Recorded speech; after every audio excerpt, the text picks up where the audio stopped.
Eu acho que a Cooperifa é quando a poesia desce do pedestal e beija os pés da comunidade. Eu acho que o maior exemplo do que é a Cooperifa é isso. É a gente entender o que é a periferia, tentar ajudar de forma cultural e de forma simples, para que todo mundo possa chegar sem ter medo do livro, sem ter medo da literatura e com entendimento. Esse que você ouviu é o poeta Sérgio Vaz. Ele é autor de 8 livros e co-criador do Sarau da Cooperifa, um evento cultural que transformou um bar na periferia de São Paulo em centro cultural. E que transformou também muita gente, que trouxe o gosto pela leitura e pela poesia mais para perto. Eu sou Luara Calvenic e este é o podcast da semana.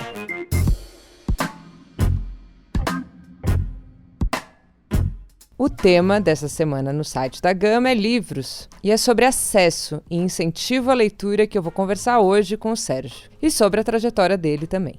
No Sarau, que antes da pandemia acontecia toda terça-feira, ele reunia escritores, poetas, organizava mostras de cinema, e lá já aconteceu até uma Semana de Arte Moderna da Periferia, como ele nomeou esse evento. O Sérgio também rodava escolas de São Paulo e do Brasil com o projeto Poesia contra a Violência, que chama os jovens para experimentar a literatura, na escrita e na leitura. Escuta esse meu papo com o Sérgio Vaz.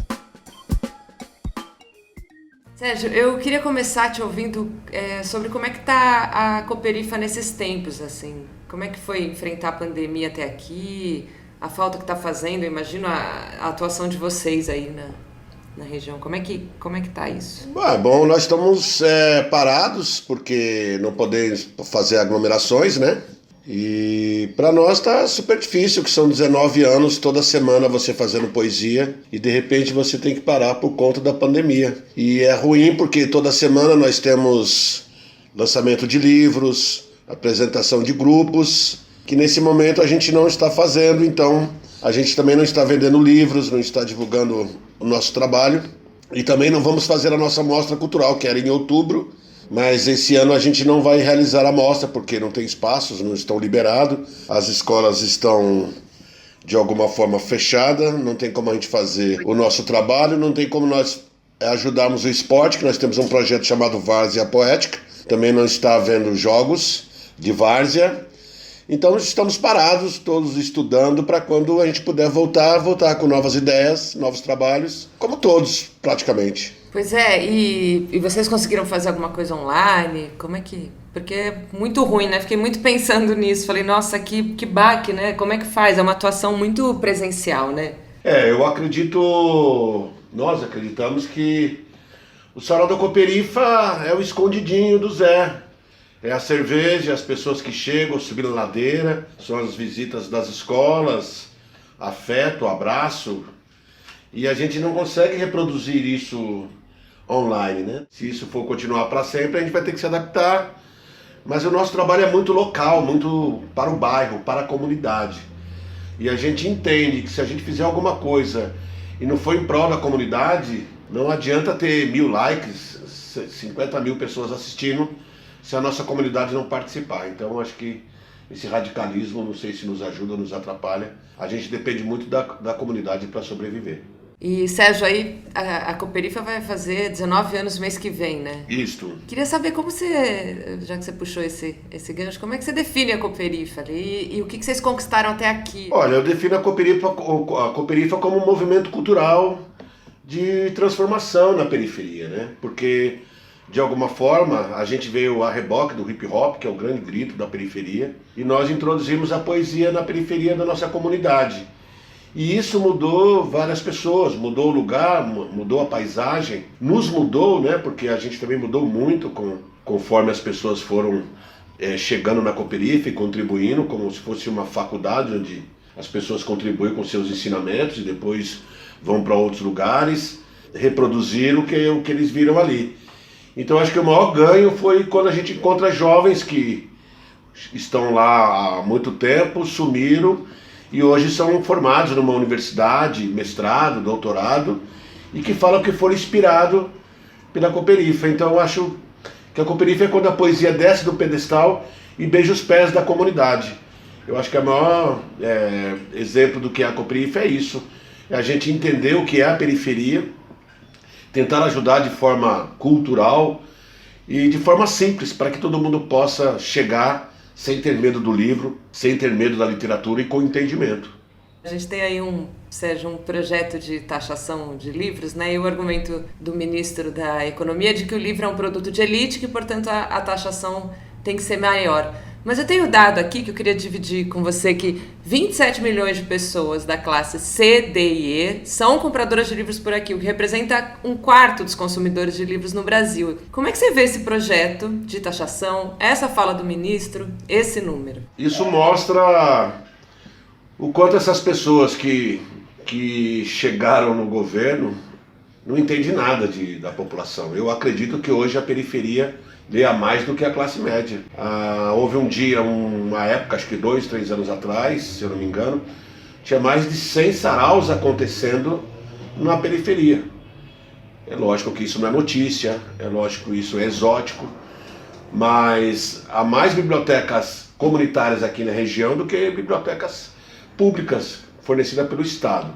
Na Cooperifa, no bairro, tem uma biblioteca, para se ter uma ideia. Eu acho que mostram quem eles são, né, o que eles querem: destruir a cultura, destruir o pensamento crítico, destruir a ciência. E de alguma forma o livro é o que eles enxergam como inimigo. Eu só me assusta essas pessoas que gostam de livros se manifestar tão pouco, como se não fosse nada, tirar o direito ao livro, tirar o direito ao conhecimento.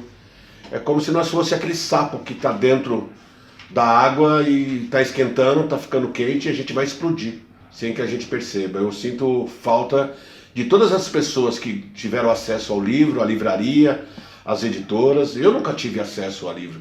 A livraria, nem meu livro vende, porque eu sou analfabeto, né? Eu sou um poeta da periferia, não há interesse em vender o meu livro. Eu vendo meu livro de mão em mão. Não estaria nem que lutando nessa briga. Mas eu acho que mostra quem é o governo e mostra quem nós somos também. Se as pessoas que leem, têm acesso aos livros, se manifestam tão pouco através de hashtag, é que elas também podem ser de elite também, não sabem nem brigar. Então esse conhecimento chegou nas pessoas erradas. Porque se proibisse a gente de fazer literatura na periferia, eu acho que o barulho ia ser maior. Eu acho que a gente ia enfrentar de uma outra forma. Eu fiquei olhando os dados da FLUP, né, Festa Literária das Periferias, e a Bienal de Livro, né? A grande parte ali dos participantes são jovens da classe C, assim. E aí eu queria ouvir de você, o que significa o livro, esse objeto, para você, quando você era jovem, e para esses jovens que frequentam essas feiras e tal? Eu cresci no Jardim Guarujá, Parque Santo Antônio, Jardim São Luís, Jardim Ângela, num bairro que, em 1996, essa região foi considerado pela ONU o lugar mais violento do mundo. Então, a gente sonhava para dentro. Eu sonhava para dentro. A violência fazia com que eu tivesse medo das ruas, ou que eu tivesse nas ruas, porque senão eu não sobreviveria. Tinha timidez também. Então, quando eu abri um livro, era como se o mundo se apresentasse diante de mim e me desse novas possibilidades e me deixasse me sentir humano através da literatura. Se não fosse pela literatura, talvez eu nem estaria aqui, nem estaria falando de humanidade. Então a minha humanidade se passa pela literatura. Foi a literatura que me ensinou a gostar de viver. E foi a literatura que me ensinou que o problema que eu tinha, que eu achava que eu tinha de sonhos de pátria, sonhos de vida, sonhos humanos, não era problema meu, era problema com o mundo que não prestava, não era eu. Porque hoje a gente está cheio de referências e tal, mas eu estou falando de uma época que as ruas não tinham asfalto. Eu achava que o planeta chamava Terra porque as ruas não tinham asfalto. Então foi um livro que me deu isso. E agora você falando desses dados, desses jovens, por isso que eu disse, o jovem da periferia, ele está com o livro nas mãos. Acontece que não são os livros que vendem nas livrarias.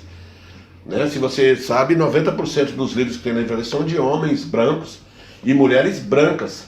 Não há livro sobre literatura periférica, não há livro sobre literatura negra, não há livro sobre literatura negra feminina.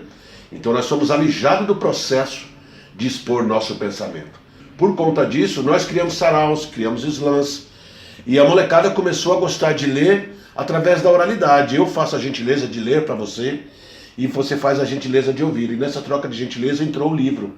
É por isso que nossos dados eu acho que são, não é ainda o ideal, mas são dados que nos deixam feliz, pelo menos para a minha geração que não lia tanto, ver esses jovens lendo. Por exemplo, o ano passado, toda semana na Cooperifa tinha um lançamento de livro, tinha alguém lançando um livro.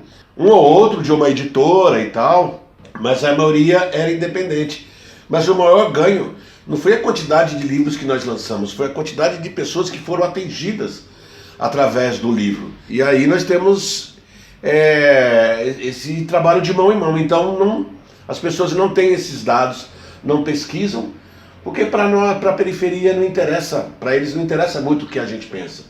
E talvez por não se interessar pelo aquilo que a gente pensa, por aquilo que a gente escreve, é que o nosso movimento cresceu à sombra da grande mídia, à sombra da sociedade, à sombra das grandes editoras, das grandes livrarias, e o nosso movimento esteja aí, firme e forte. Você falou que você não é vendido nas livrarias, e falou também das editoras, né, que todos os livros lançados aí na Cooperifa não necessariamente são de grandes editoras. Então, o que acontece? Qual a relação da periferia com as editoras? Eu acho que não há relação nenhuma, né? Tá todo mundo doido para ter relação.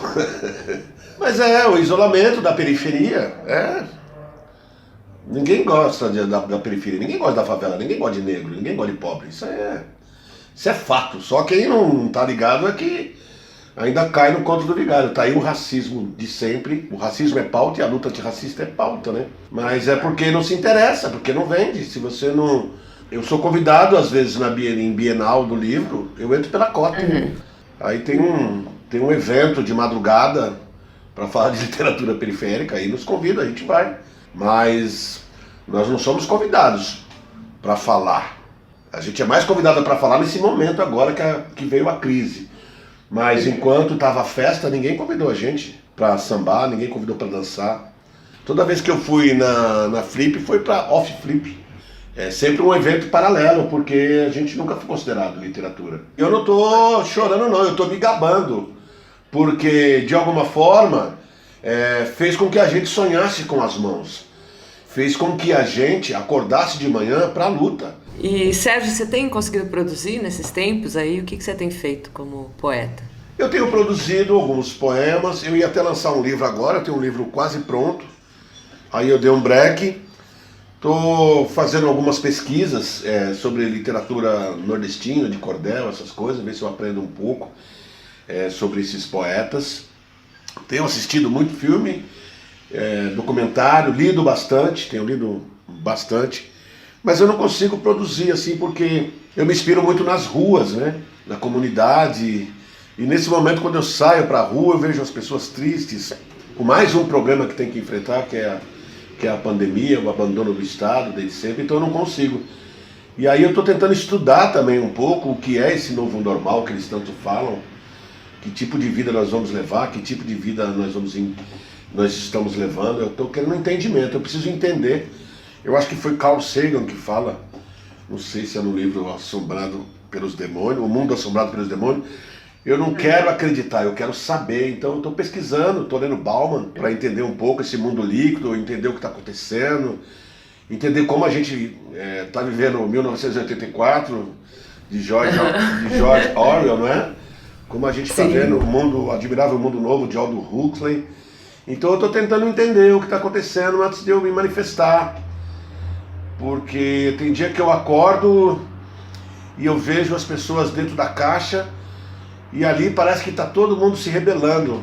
E aí você sai do celular, a mata está pegando fogo, os índios estão queimando vivo, o genocídio da juventude negra e periférica aumentou, o desemprego aumentou, a miséria aumentou. Então eu fico pensando, caramba, nos colocaram dentro de um celular onde a gente descarrega o nosso ódio, mas nas ruas não está mudando nada. E a gente está deixando de ver o mundo real para viver o mundo virtual. Então eu acho que de alguma forma a gente se apegou ao ego e abandonou a autoestima.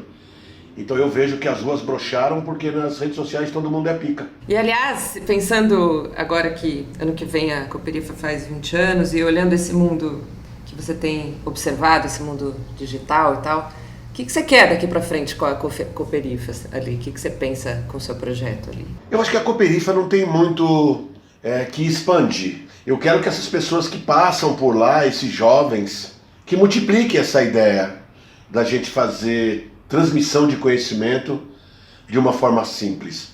A Cooperifa está agora, já há alguns anos, com um projeto chamado Várzea Poética, que é conseguir uniforme para os times da comunidade desde que eles assistam o sarau da Cooperifa.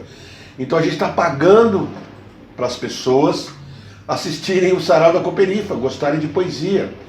Então a gente está fazendo coisas reais e a gente gostaria que esses jovens que passam por lá se inspirassem também nisso, nessa transmissão de conhecimento. Então é isso que eu queria com a Cooperifa, que ela conseguisse ampliar ainda mais o tipo de conhecimento que ela adquiriu ao longo desse movimento, é espalhar o conhecimento, é colaborar com a escola, ser amigo do professor, ser amigo da professora, ajudar essas pessoas tão importantes na comunidade a transmitir o conhecimento para o nosso povo. E eu quero, de alguma forma, que a Cooperifa entregue para a periferia aquilo que ela nunca teve, direito ao sonho, direito a sonhar. Então eu acho que é isso que nós queremos espalhar, que as pessoas tenham sonhos, que elas acordem de manhã e se sintam úteis, não para o patrão, mas para a sua própria vida, para a família, que ampliem seus horizontes através do olhar, através do gesto, através do conhecimento. Você falou aí dessa junção da escola, do esporte, dos professores. Eu fiquei pensando, a Várzea é um lugar ali muito central na comunidade, né? Então eu queria que você linkasse aí a Várzea com o seu espaço cultural. O que esses lugares têm em comum ali? O campo de futebol com o espaço cultural? Eu acho que a Várzea talvez seja a cultura mais importante, ou uma das mais importantes dentro da periferia, que todo bairro tem um time de Várzea, né? Não tem jeito, é uma cultura antiga, é uma cultura muito forte. E eu lembro que quando eu fui no campo de futebol, eu perguntei pro cara do time por que eles não frequentavam o sarau da Cooperifa. E ele falou, não, mas eles falaram assim, não, esse negócio aí de literatura, poesia é muito difícil, é coisa de intelectual. Você vê, você dentro da periferia e aí não se comunicava com a Várzea. E eu pensei, bom, se a gente não está se comunicando com a Várzea, a culpa não é da Várzea. A Várzea sempre existiu, foram nós que chegamos aqui agora. Então a gente teve que descer do pedestal, teve que entender e teve que trazer a Várzea. Não para ensinar a Várzea a gostar de literatura, mas a literatura a gostar da Várzea.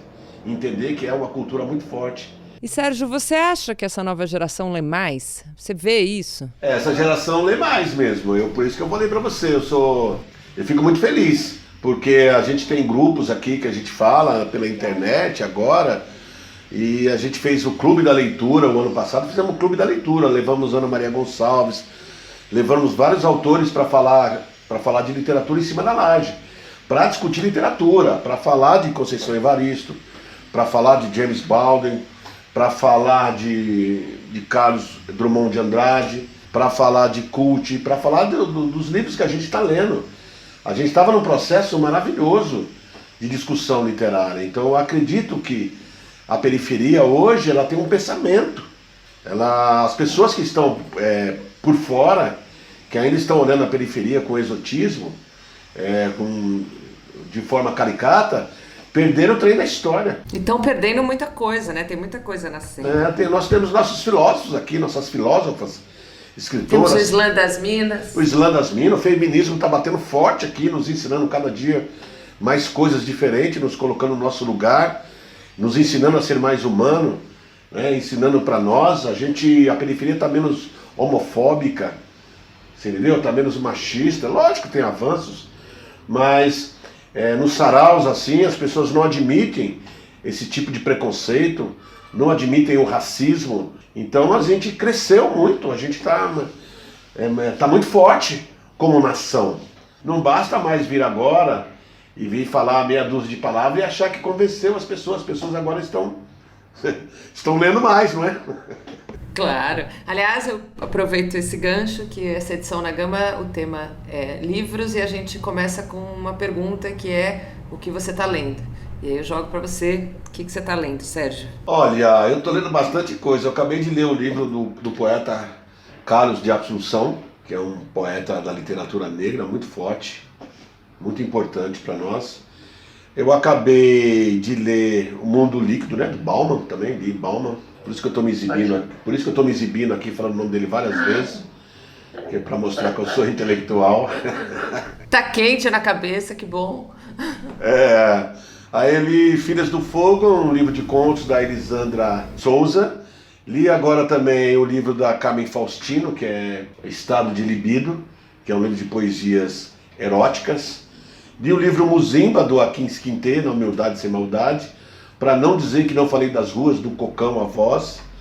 O livro de poesias reunidas da Priscila Obassi. Adorei ler Crime e Castigo, Dostoiévski, eu estava me devendo um Dostoiévski. Mas essa quarentena rendeu, hein, Sérgio? Não, mas rendeu, você não sabe de nada, não tô nem na metade, nem comecei a me exibir. E até agora, aí nessa sua lista, são quase 50% de mulheres?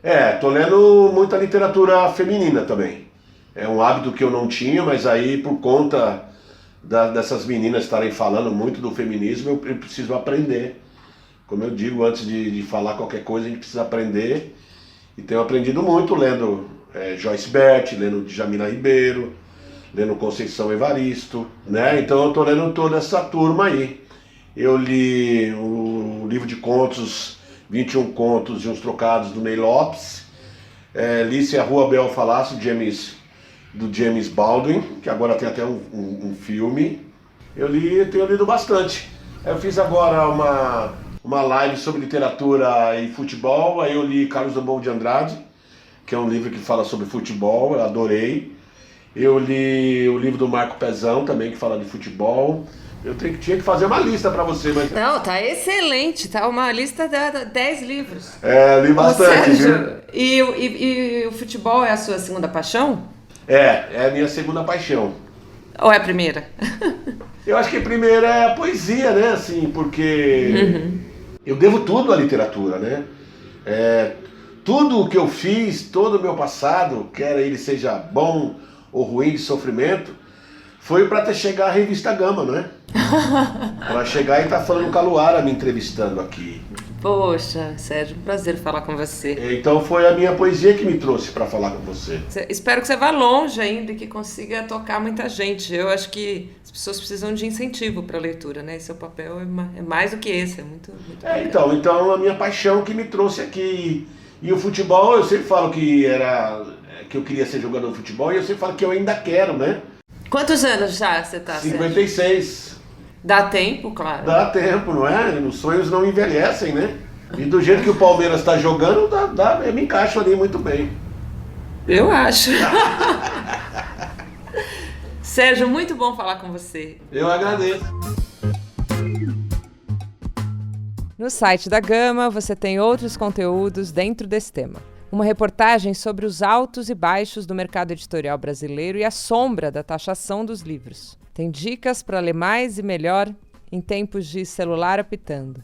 E uma lista de livros que mudaram a vida da Ruth Rocha, da Nelly da Pinhon, do Carlos Eduardo Pereira e mais. Convido você a entrar no site da Gama.